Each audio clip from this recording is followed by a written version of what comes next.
The man who would wake up tomorrow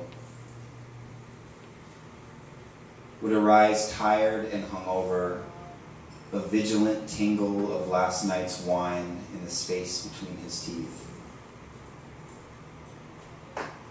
There was a sun that used to enter through the curtains he left drawn open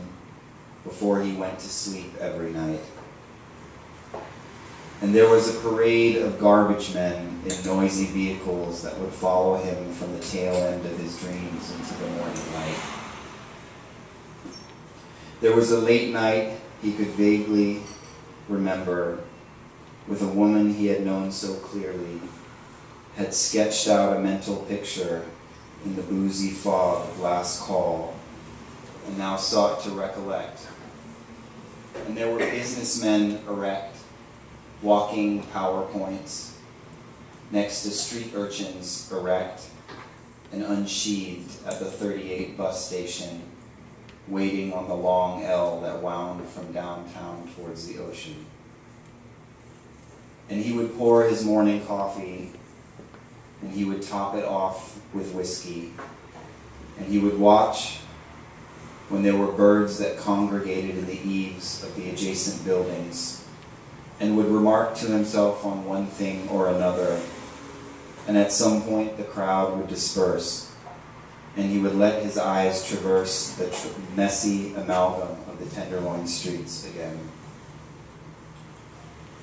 If there was a summer, it would start to be felt in the streets on that day. The man who would wake up tomorrow would walk down to Sing Sing and smoke cigarettes in the back room, watching Vietnamese talent shows and playing slot machines and stuffing smoke butts into the leftovers of banh mi sandwiches, and would take an iced coffee as thick as engine oil and feel it flutter down the chamber of his gullet as Ellis Street began to stink of human waste in the midday and crack smoke and spilled liquor with brand names like college baseball teams. And he would wander the dollar stores and stop to talk to women in doorways of single-room hotels whom he would gladly take home if it weren't for the fact that there was no home anymore. He would wander toward the edges of Union Square, and the corporate portrait of the city would be enlarged long enough for him to grow weary of the tourists who also wandered around,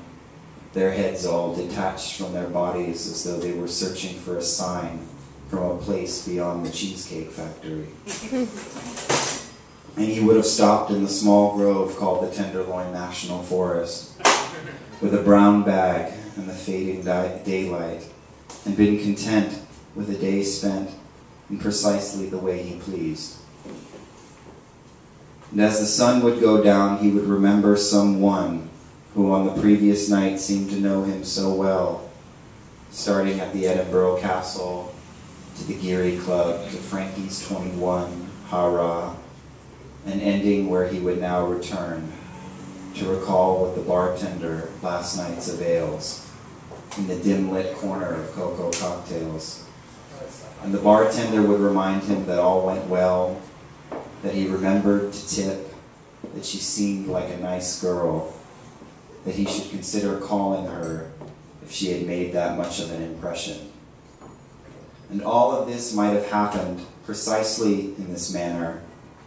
were the man who would wake up tomorrow been able to stroll from the doors of his apartment up the corridor and into this room